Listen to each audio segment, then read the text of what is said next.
Barrow, Alaska, was already a place where the world felt thin, where silence pressed in so hard it rang in your ears.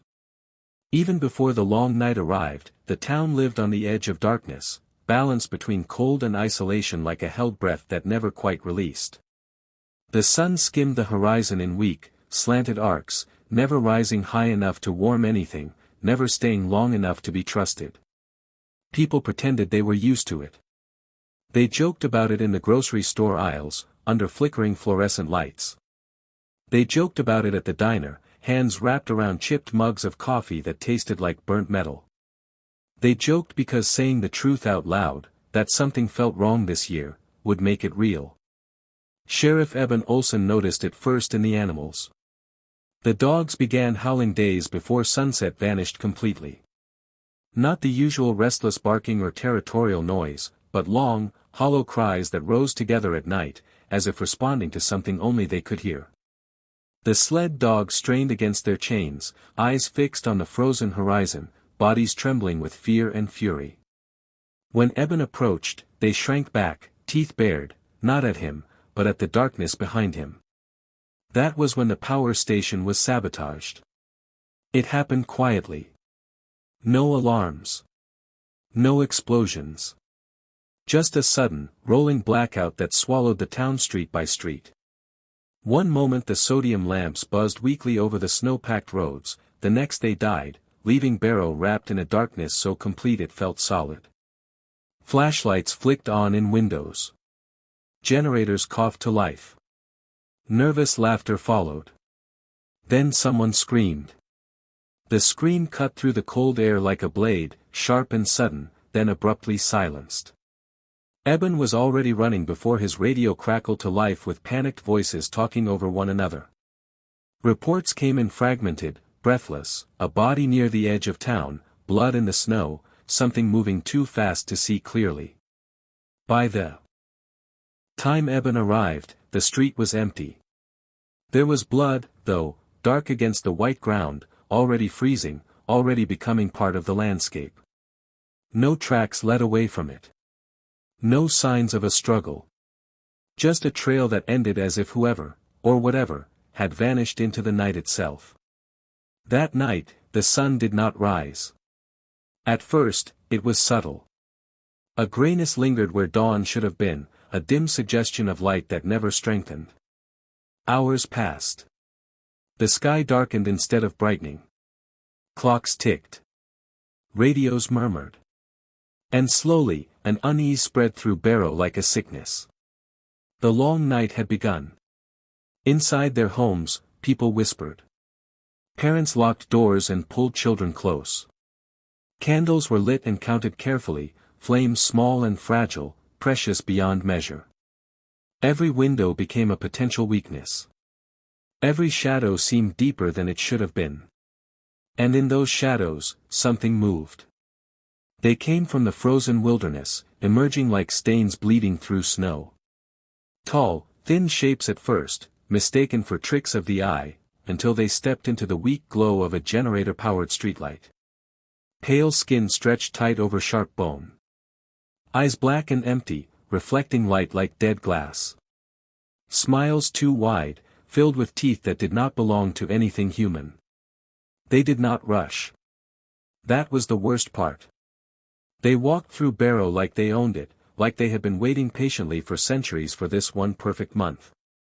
They spoke to each other in low, clicking whispers, their voices carrying easily through the still air. Sometimes they laughed. Sometimes they mimicked human voices, calling names, crying for help, begging to be let inside. The first house fell within minutes. Lights flickered. A door opened. Then screams echoed through the night, layered with wet, choking sounds that ended too quickly. Blood smeared the windows from the inside, hands dragging down glass before disappearing forever. By morning, if it could still be called that, Barrow was no longer a town. It was a hunting ground.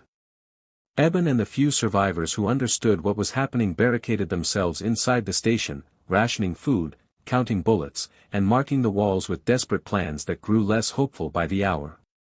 Radios picked up nothing but static and distant screams. No help was coming. No sun would save them. Outside, the vampires watched patiently. They knew time was on their side.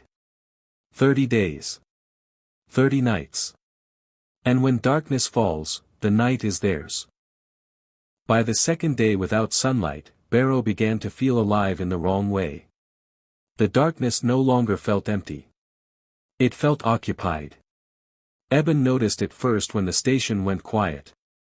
Not the peaceful kind of quiet that comes with snowfall, but a tense, listening silence, like the town itself was holding its breath.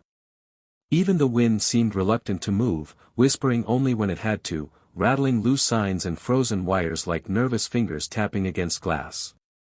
Inside the sheriff's station, the survivors huddled close together. Faces looked hollow in the dim emergency lighting, eyes red and swollen from crying they tried to hide. Hunger already gnawed at them, but fear devoured more than food ever could. Every sound, every creak, every scrape, made someone flinch. They had lost count of the dead. The radio crackled sporadically, catching fragments of voices from across town. Screams. Prayers. Gunshots that ended abruptly. One transmission dissolved into wet choking sounds before cutting to static. Eben shut the radio off after that. Listening didn't help anymore.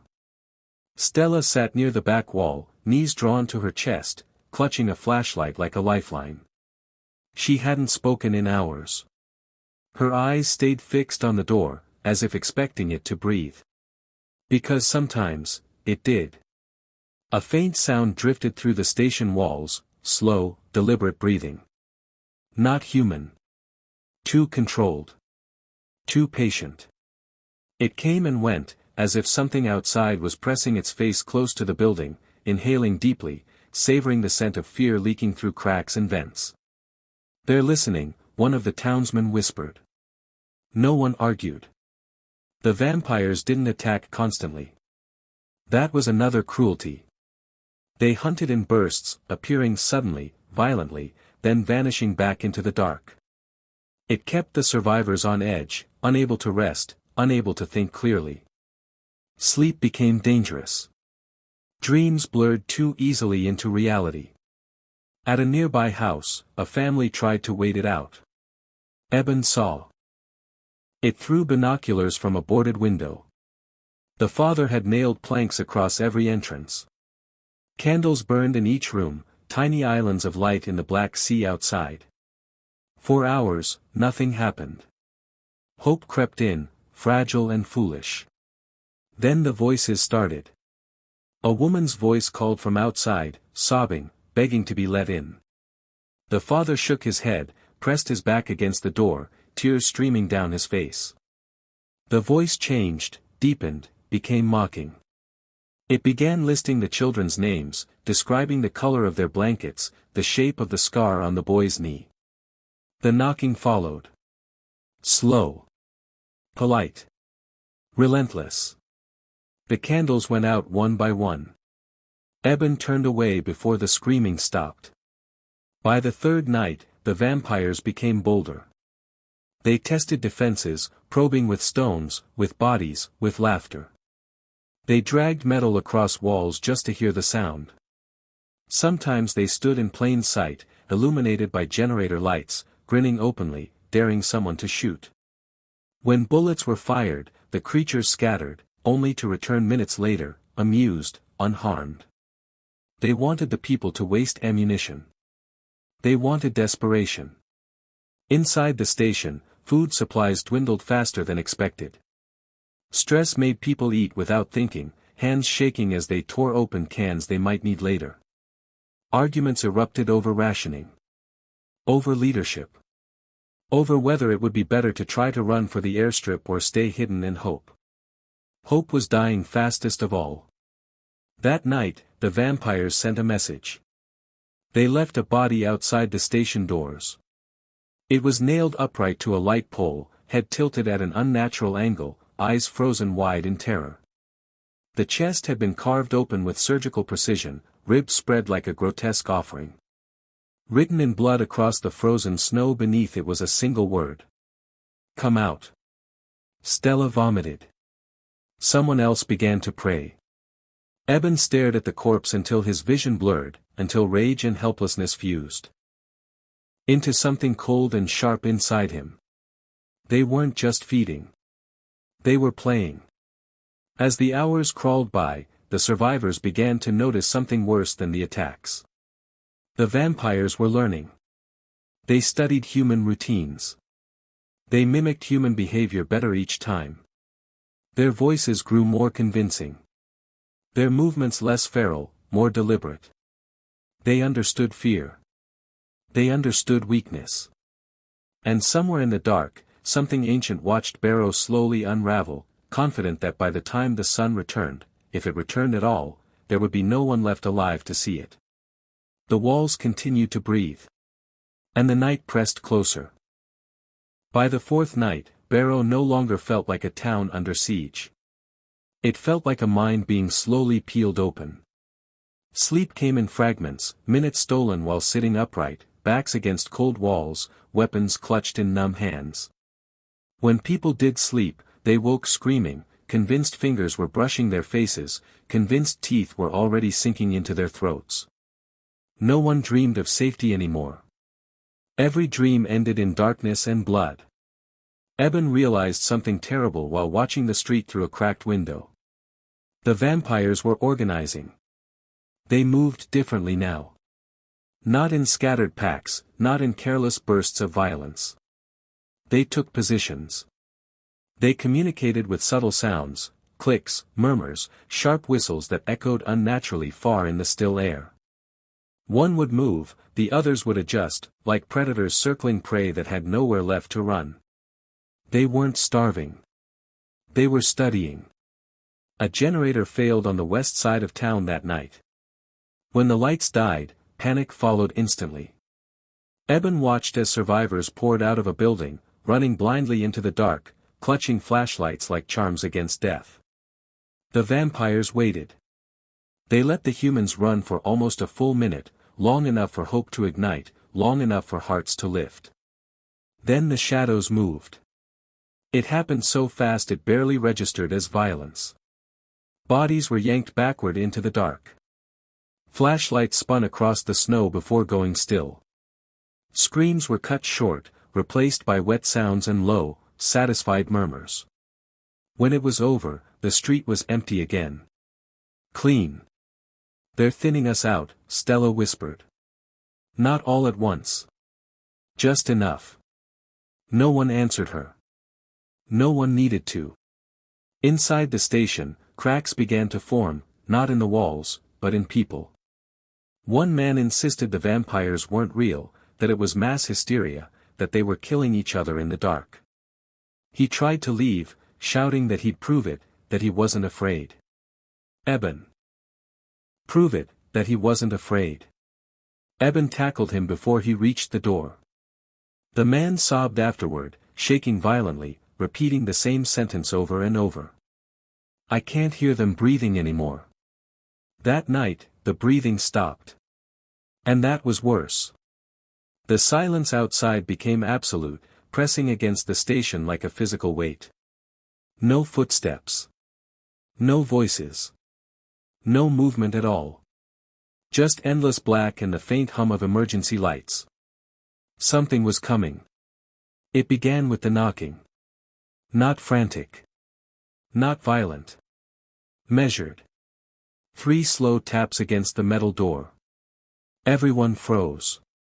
A voice followed, soft, familiar. Sheriff, it's me. Eben's blood turned to ice. The voice belonged to his brother. I'm hurt, the voice continued. They got me, Eben. Please. I can't see. I'm scared. Stella shook her head violently, tears streaming down her face. Don't, she mouthed. Please don't. The knocking came again. 3 taps. Eben stepped closer to the door despite himself. His brother had died 2 years ago in an ice fishing accident. Eben had identified the body himself. He had watched them pull the frozen corpse from black water. The voice outside sighed. "You always were slow," it said, and the warmth drained from it completely. We practiced his voice for hours. Laughter rippled through the dark outside, dozens of voices overlapping, distorted, joyful. The knocking turned into pounding. Something slammed into the door with inhuman force, denting metal, rattling hinges. More impacts followed, rhythmic, relentless. The vampires threw themselves against the station, testing its strength, laughing each time it held.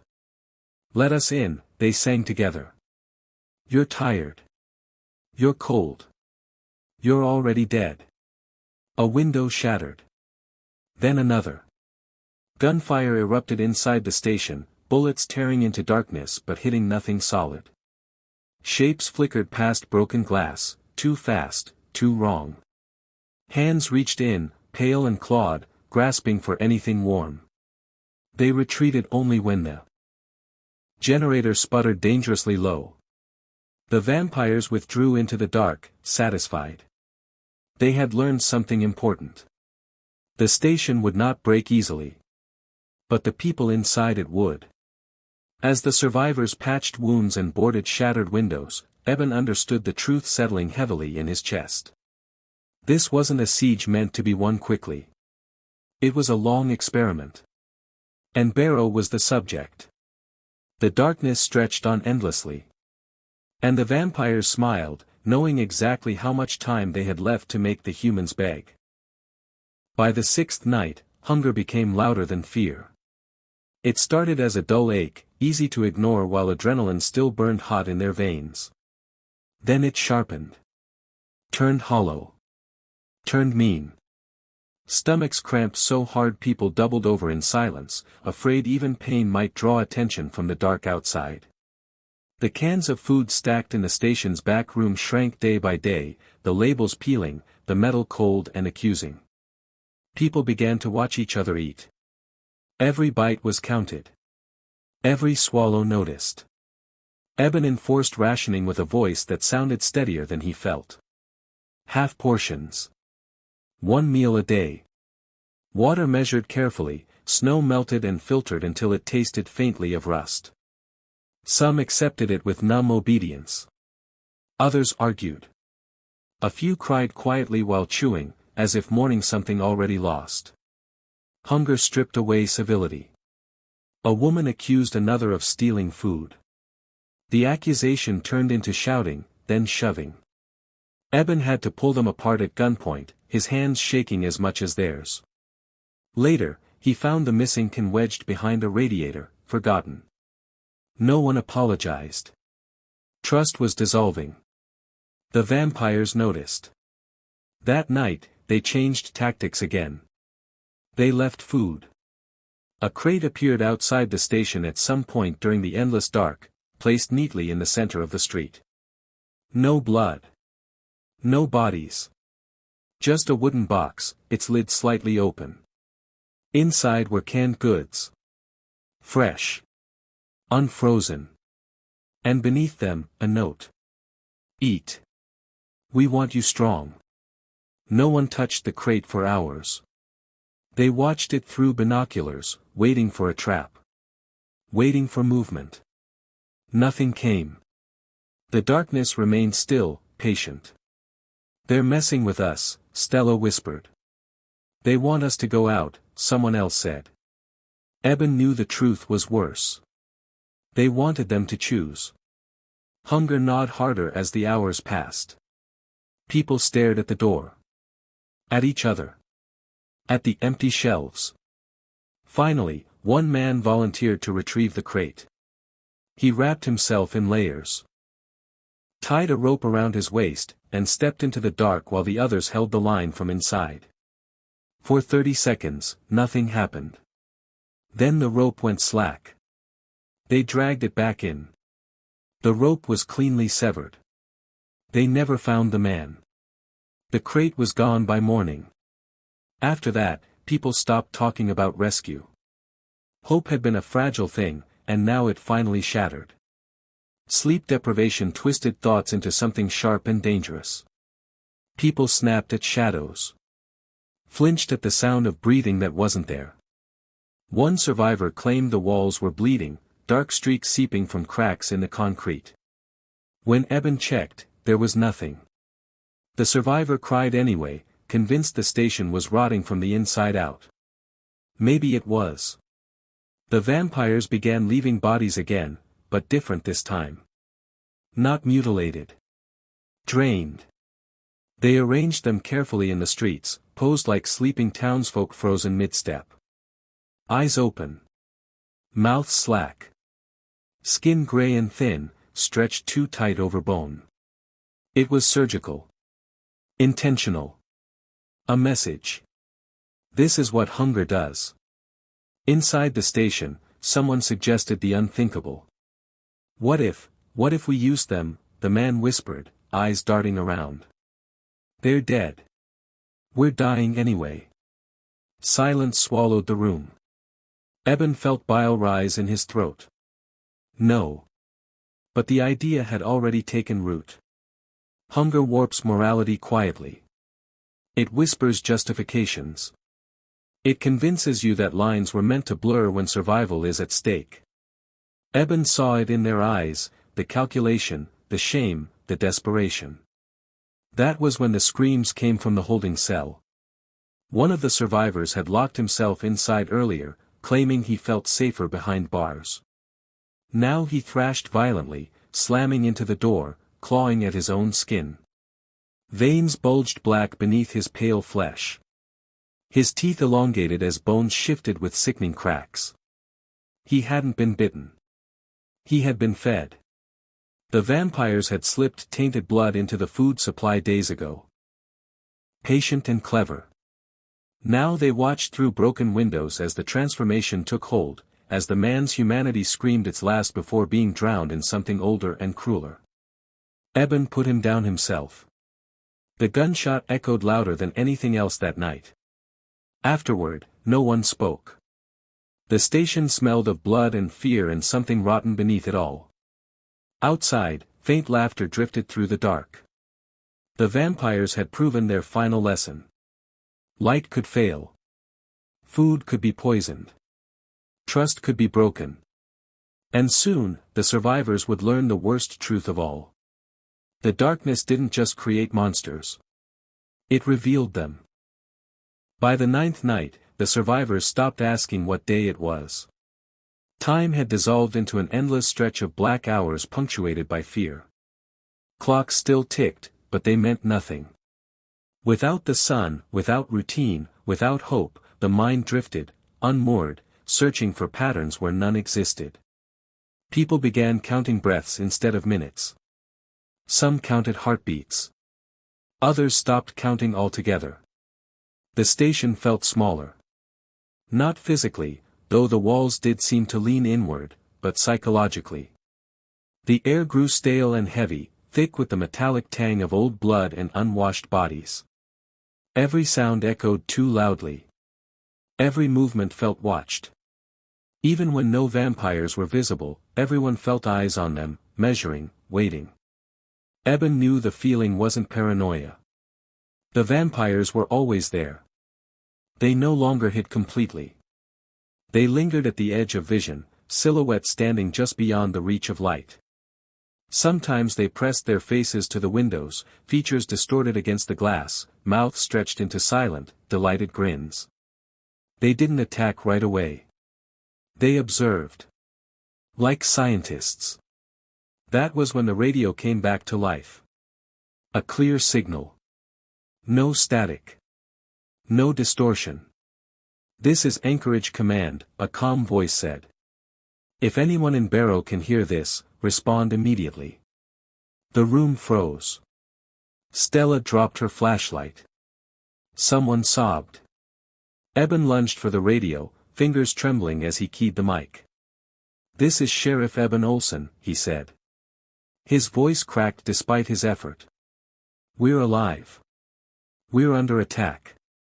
We need immediate evacuation." A pause followed. Long enough for doubt to creep in. Then the voice returned. "Copy that, Sheriff. Weather conditions are improving.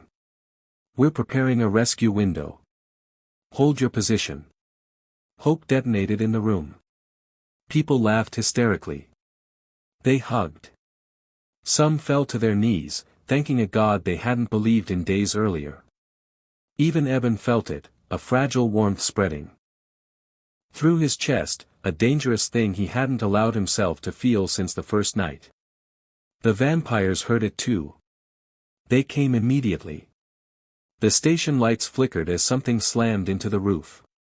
Metal groaned. Snow cascaded down through cracks in the ceiling. Shadows darted past windows, faster and closer than before. The vampires shrieked openly now, their voices sharp and ecstatic, like children rushing toward a feast. "They know," Stella whispered. "They know we think we're saved." The radio crackled again. "Sheriff," the voice said gently, almost kindly. "Step outside. We need visual confirmation." Eben hesitated. Something about the phrasing felt wrong. "Say that again," he said slowly. A pause. Then the voice repeated the request, this time with a subtle shift, a faint echo beneath it, like another voice layered underneath. A chorus trying to sound like one. Eben's stomach dropped. "They learned our tech," he said quietly. "Our voices. Our hope." The radio erupted into laughter, dozens of overlapping voices shrieking in delight. The sound tore through the station like broken glass.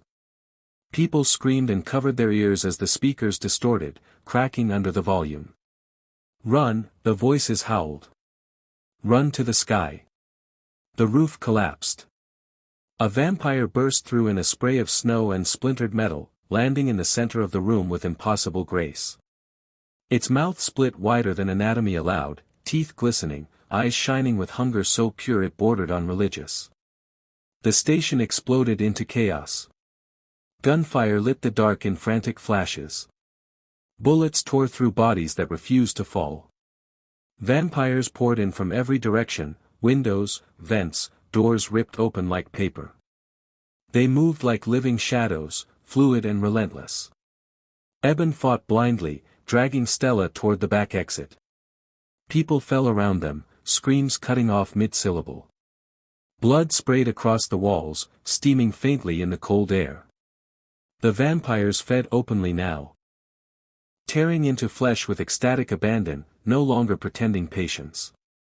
They didn't need it anymore. Eben and Stella burst into the night. The cold hit like a physical blow, stealing breath instantly. The darkness outside was complete, no stars, no moon, just an endless void punctuated by distant screams and flickers of dying light. They ran without direction, boots slipping on blood-slick ice, lungs burning. Behind them, the station burned. Not with fire, with movement. Shadows writhing. Bodies twisting. Laughter echoing across the frozen streets. They reached an abandoned warehouse near the docks and slammed the door shut, barricading it with frozen crates. Inside, it was pitch black. Eben clicked on a single flashlight, its beam shaking violently. They were alone. Or so they thought. A soft voice whispered from the dark behind them. "You really believed we'd let you go?" The light flickered. And hope, whatever was left of it, finally died. The flashlight died with a dry click. Darkness swallowed the warehouse whole, thick and absolute. Eben felt it press against his eyes, his skin, his thoughts. Stella's breath was loud beside him, too loud, each inhale a rasping struggle against panic and cold. Neither of them moved. Movement felt like an invitation. The voice returned, closer now. "You smell different when you're scared," it whispered. Sharper. Cleaner. Eben raised his gun, though he couldn't see where to aim. His finger tightened on the trigger. "Stay back," he said, the words thin and useless in the dark. Soft laughter rippled through the warehouse, bouncing off metal walls, multiplying until it sounded like they were surrounded. "We are back," the voice said. "We were always back." A shape detached itself from the darkness as the flashlight flickered weakly back to life, just enough to reveal pale skin inches from Eben's face. The vampire's eyes reflected the light, wide and ecstatic. Its mouth opened slowly, reverently, like it was about to speak a prayer. Eben fired. The gunshot thundered in the enclosed space. The vampire's head snapped back, half its face torn away in a spray of blackened blood and shattered bone. It staggered, but didn't fall. Instead, it smiled wider. Yes, it hissed. Like that. Hands seized Eben from behind, slamming him into the concrete floor. The air exploded from his lungs. His gun skittered away into the dark. Stella screamed his name, her voice cracking with terror. Something grabbed her ankle. She fell hard, fingers clawing uselessly at the frozen floor as she was dragged backward. Eben tried to crawl toward her, but a knee pressed into his spine with crushing force. He felt bones protest, felt breath wheeze out of him in short, painful gasps. "This is where you break," a vampire murmured into his ear. "Not when you die. When you realize you cannot stop it." They dragged Stella into the light. Two of them held her upright, fingers digging into her arms, while a third leaned close, inhaling deeply. Its tongue slid across elongated teeth, savoring the moment. "No," Eben choked. "Take me. Please." The vampire glanced at him, curious. Amused. Later. It bit Stella's neck. Her scream ripped through the warehouse, raw and animal, vibrating through Eben's skull. Blood spilled freely, dark and steaming, running down her collar and soaking into her clothes. The vampire drank slowly, deliberately, eyes locked with Eben's the entire time. When it finally pulled away, Stella sagged. But she was still breathing.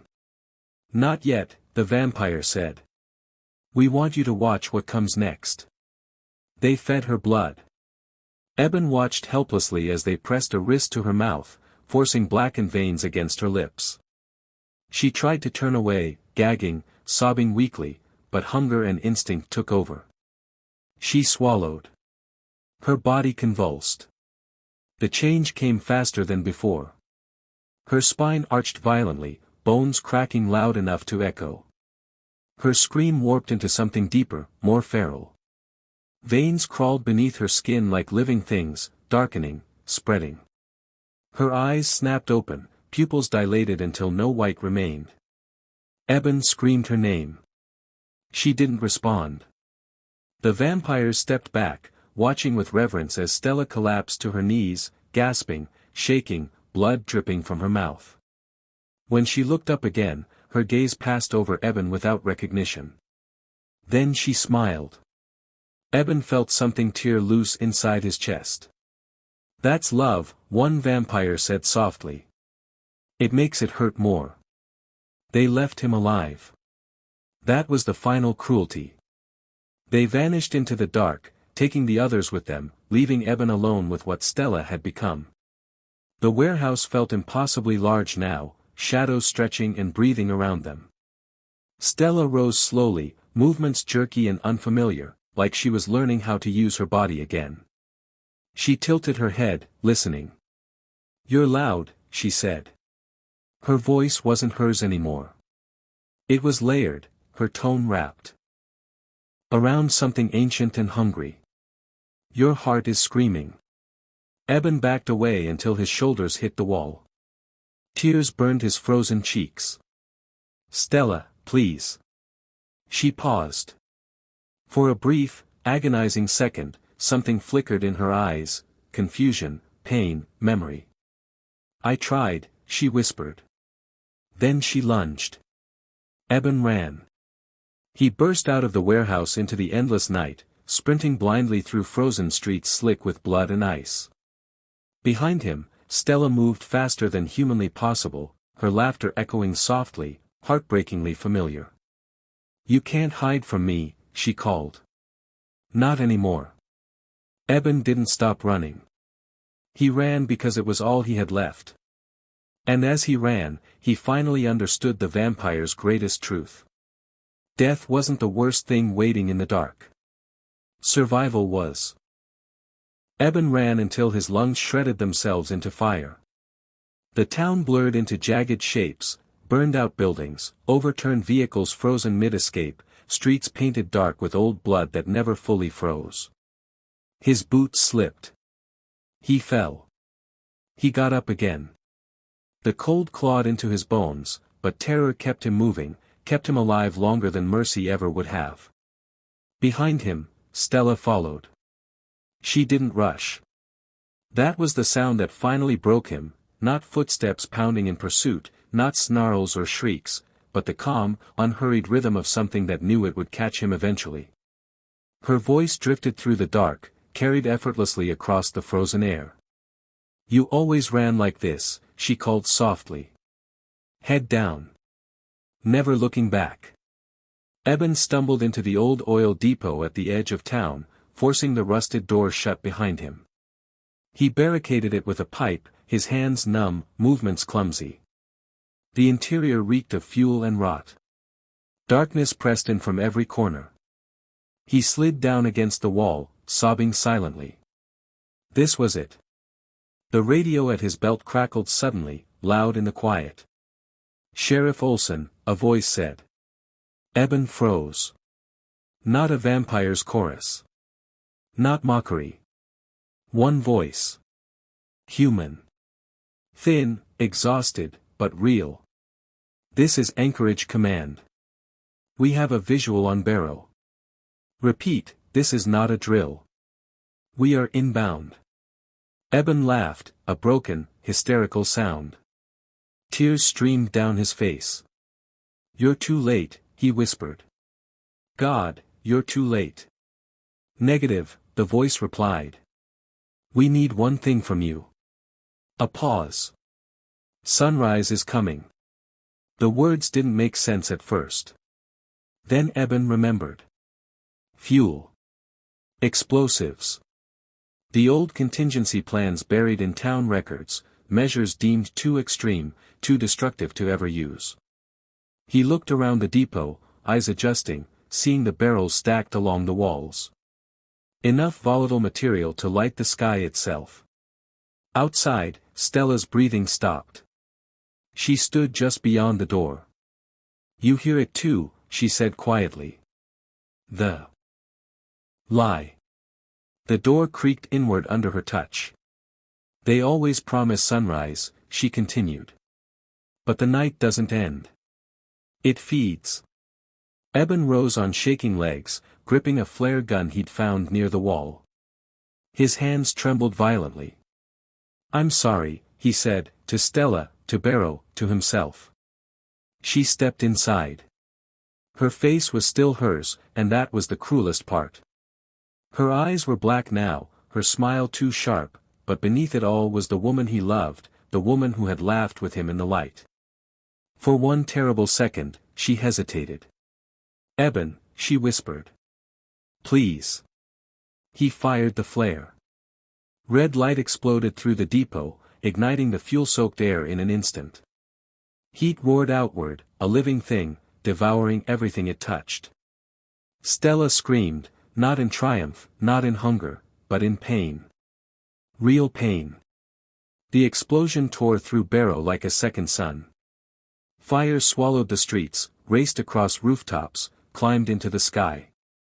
Vampires shrieked as flames consumed them, ancient bodies turning to ash mid-laughter. The darkness recoiled, burned back by sudden, brutal light. Eben felt the heat engulf him. And then. Light. Not fire. Sunlight. The horizon split open as the first real dawn in weeks tore across the sky, gold and blinding. It struck the remnants of the vampires just as the flames died down, finishing what the fire had begun. Shadows screamed as they dissolved, leaving nothing behind but smoke and silence. When rescue teams arrived, Barrow was a graveyard of ash and ruins. They found Eben alive near the edge of town, burned, barely breathing, eyes wide and unblinking as he stared at the rising sun. He never spoke again. Not about Stella. Not about the vampires. Not about the 30 days of night that hollowed him out and left something empty behind. They rebuilt Barrow. They said it was over. But Eben knew the truth. Sometimes, late at night, when the sun dipped low and shadows stretched too long, he could still hear breathing in the walls. Still feel eyes watching from the dark. Still remember the way Stella smiled before the fire took her. The night didn't lose. It learned. And somewhere, far beyond Barrow, it waits patiently for the next place the sun dares to disappear.